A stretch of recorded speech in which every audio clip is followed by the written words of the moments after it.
Welcome back. The UCC bill has passed in Uttarakhand Assembly. The Chief Minister, Mr. Dhami, is speaking currently on that historic occasion. Let's listen in.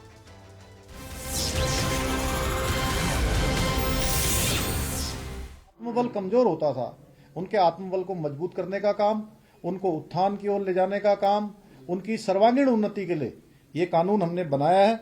ये सब बच्चों के भी हित में है, मातृशक्ति के भी हित में। इस कानून में जहां विवाह, तलाक, गुजारा भत्ता, उत्तराधिकार, लिव इन रिलेशनशिप जैसे जो अनेक महत्वपूर्ण विषय हैं, उन सभी विषयों को इस कानून में शामिल किया गया है। और लगभग 2 वर्षों के इस कालखंड में लगभग 12 फरवरी 2022 से हमने जब इसका संकल्प लिया था, उत्तराखंड की देवतुल्य जनता के सामने रखा था, उसके बाद हमने कमेटी का गठन किया था, ड्राफ्ट बनाने वाली कमेटी। उन कमेटी के सदस्यों का भी मैं उनका भी दिल से उनका धन्यवाद करना चाहता हूं। उन्होंने विभिन्न वर्गों के बीच में जाकर उस कमेटी ने काम किया, विभिन्न धार्मिक संगठनों के लोगों से भी बात की, उन्होंने जनजातियों के बीच में जाकर भी बात की, अनेक संगठनों से बात की और लगभग 10,000 लोगों से कमेटी ने प्रत्यक्ष रूप से संवाद किया और 2,33,000 के लगभग लोगों के विचार इसमें लिए, सुझाव लेकर, और 43 बड़े जनसंवाद के कार्यक्रम किए, दिल्ली में भी कार्यक्रम किया। और जो ड्राफ्ट बनाया, उस ड्राफ्ट का हमने आकलन किया, हमारी मंत्रिपरिषद ने उसका आकलन किया, परीक्षण किया और उसके बाद उसको विधानसभा में विधेयक के रूप में प्रस्तुत किया। आज ये विधेयक पारित हो गया है और मैं देवभूमि उत्तराखंड की देवतुल्य जनता का धन्यवाद करना चाहता हूं, विधानसभा के सभी सदस्यों का जिन्होंने इसमें सहभागी होने का, जिनको ये अवसर मिला है, जिनके हाथों ये शुभ काम हुआ है, उन सब का धन्यवाद करता हूं। और आदरणीय प्रधानमंत्री जी का विशेष रूप से धन्यवाद करते हुए कि उत्तराखंड की देवतुल्य जनता की तरफ से कि देश बनाने की तरफ उत्तराखंड आगे बढ़ा है, उत्तराखंड ने शुरुआत की है और भारतवर्ष के अन्य राज्यों से भी हमारी अपेक्षा रहेगी कि हमने इसको यहाँ पारित कर दिया है, यहाँ एक्ट बना दिया है, महामहिम राष्ट्रपति जी के यहाँ इसको भेजेंगे और जल्दी महामहिम राष्ट्रपति जी के यहाँ से जैसे ही हमको स्वीकृति प्राप्त हो जाएगी तो हम इसको कानून के रूप में राज्य के अंदर लागू करेंगे और राज्य में लागू करने के लिए जो जरूरी व्यवस्थाएं हैं, इतने दिनों में हम उन व्यवस्थाओं को भी सुनिश्चित करने का काम करेंगे। अंत में मैं आप सबका भी धन्यवाद करता हूं। बहुत बहुत धन्यवाद। मुख्यमंत्री जी, कुछ लोगों का ये कहना है कि चुनाव के वक्त इस बिल को जानबूझकर लाया गया है जिससे इसका पॉलिटिकल माइलेज मिल सकेगा। देखिए, इस चुनाव के लिए चुनाव तो आ रहा है, लेकिन हम इसको विधानसभा के चुनाव में लाए थे। और सबसे बड़ी बात जो आप सबके सामने मैं स्पष्ट करना चाहता हूं, मैं संजय भाई आपका बहुत आभारी हूं कि आपने ये प्रश्न पूछकर, मैं समझता हूं कि अपने अन्य साथियों की भी जो जिज्ञासा है, उस जिज्ञासा का प्रश्न मेरे सामने किया है, तो मैं बताना चाहता हूं। Moving on, the entire Karnataka government ministers brought their protest against the centre over funds and allocations to the national capital today. Karnataka Chief Minister, Deputy Chief Minister, along with hundreds of Congress workers and leaders arrived at Jantar Mantar in New Delhi to protest against the centre. Karnataka Minister for Rural Development, Panchayati Raj, Information Technology, Priyank Khadge has said that despite the state being an economic powerhouse, it gets shortchanged when it comes to devolution of funds and taxes. The protest is part of what the Karnataka Congress is describing as the South Tax movement on social media. Karnataka government also splashed full-page advertisements in several newspapers to publicize this Chalo Delhi protest. Meanwhile, BJP Karnataka MPs held a protest in front of the Gandhi statue in Parliament today over the alleged misuse of funds by the Karnataka government. But of course, this is a case that most southern states are now raising against the centre. Let's just break down what Karnataka government's contention has been. What is it that they're alleging? What has been the response of the centre? The Karnataka government alleges that non-BJP states are being deprived of their legitimate tax and GST dues, to which Nirmala Sitharaman from the centre has said that this is nothing but a politically vitiated narrative. Siddaramaiah government has claimed that they are generating 4.3 lakh crore rupees and are getting only 12 to 13% of the share. Nirmala Sitharaman reminded that the system is well in place and it works as per the Finance Commission. There is no wriggle room here. Karnataka government has said that the allocation for them used to be 4.71% during the previous time, but it has been slashed to 3.65. The finance minister has said that she cannot change the rules as per her whims and fancies, and the percentage of that share for each state is decided by those rules by the Finance Commission. Putting a figure to their losses, the Congress government claimed they had lost 45,000 crores in the last 4 years. Mind you, just because of the devolution of taxes. Their overall cases, they have lost 1.87 lakh crores if you add all other funds like grants, etc. Nirmala Siddaramaiah has countered this by saying that everything was hunky-dory till 6 months ago. So what has happened now? Mind you, 6 months ago, there was a BJP government in Karnataka. Finally, taxes paid by Kannadigas are not being useful for the state's difficult times is what the state government is saying. And this is really the divide that people are seeing is being built. That this is somehow against those in South versus those in North. Nirmala Siddaramaiah has also hit back saying that if the state is now suddenly spending more than it can afford, then they cannot blame the centre for that. Now, Karnataka minister has cited this example of North Indian states. They accuse North Indian states of getting more because BJP is discriminating against South India. Is there merit in that argument? I want to present to you, for example, how much Karnataka and Uttar Pradesh used to get earlier versus now. So, in 2012-13, when UPA was in power, Karnataka got 4.3% of the total taxes redistributed. Uttar Pradesh at that time stood at 19.6%. Now, in the NDA era, that share of Karnataka fell to 3.6%, so that's a decline of 0.7%. In the case of Uttar Pradesh, though, their percentage has also come down. Now it is at 17.9%. So, is the centre today favouring states like UP over southern states? In fact, the overall share of states has actually gone up under NDA from what it used to be under UPA. During UPA in 2012-2013, the state's share was fixed at 32%. Today, that share is at 41% as fixed by the Finance Commission. So, is there an argument then to say that centre is being stingy with the taxes now versus what it used to be?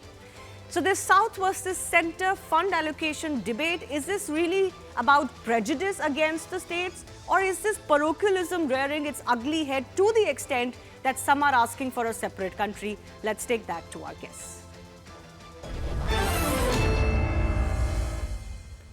Dhruv Jati, spokesperson of the Congress, and Dr. Narendra Rangappa, spokesperson of Karnataka BJP, joining us. I do thank you for your time. Dhruv, in the document that the Karnataka government has now released, they say that devolution from the centre to our state has been decreasing continuously. They've given a chart from 2018 to 2024 estimates, 2024-2025 estimates. The question I want to ask you is that from 2018 to 2023, when the elections, 2023 when the elections were held, there was actually a BJP government in power in Karnataka for most of that time. Now, if you are saying that Karnataka's share came down during that time, that's one argument. You cannot then also say that the centre was discriminating against non-BJP states because Karnataka had a BJP state till 6 months ago. So, which one is it? Shivani, for long we've seen that the BJP MLAs, their MPs and their MLAs have been quite incompetent in Karnataka. And to bring to you fact is that, before I come across any other statement that I put forward, Karnataka stands number 2 in terms of any state in India that contributes to the entire taxes. Your minister said number 3. They contribute close to about, they stand at number 2. And they contribute to about 4.3 lakh crore rupees. Now, our demands are quite simple. No, 1 second. Dhruv, I have read out what your demands and your claims are. Answer my question. The Karnataka government says there is a deliberate discrimination against non-BJP states.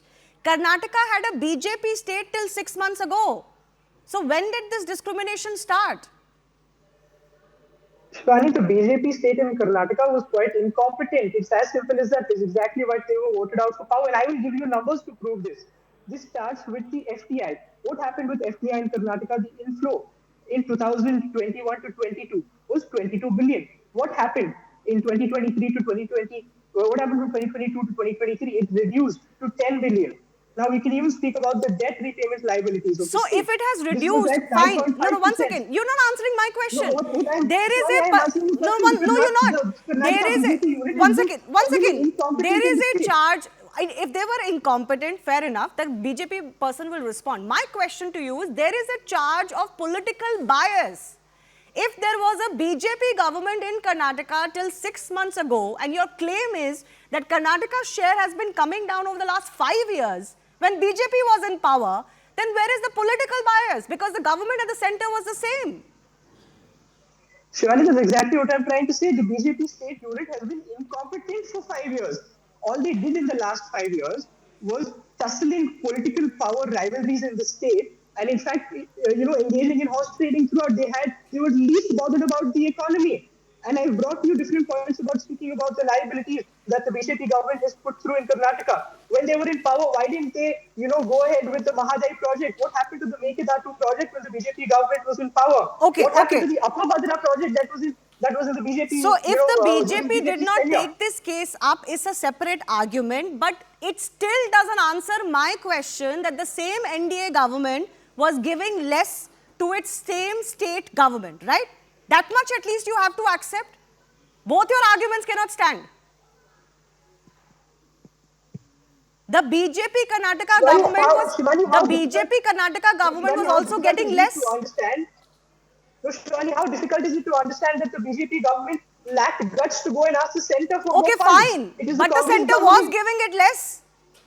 The center was It giving was a the BJP BJP government government in less. Karnataka. Exactly my Okay, point. And the BJP so then government in it was Karnataka lacked guts to also go and ask giving the its centre. It's own as state simple as that. government less is what I wanted to establish, because the argument that South leaders Exactly. are And that's making exactly today. how the people of Karnataka felt. Okay, fair enough. I'll take that to our BJP representative. But the argument we are hearing repeatedly today that North states, because BJP rules in North states, are being benefited at the expense of South state because BJP is not in power in South. BJP was in power in Karnataka till 6 months ago. In And they Rajasthan, were incompetent and they were Rajasthan, not which able is to one of the ask states that the gets one centre of for the more funds. highest allocations in terms of tax devolution, in Rajasthan for the last 5 years, BJP was not in power.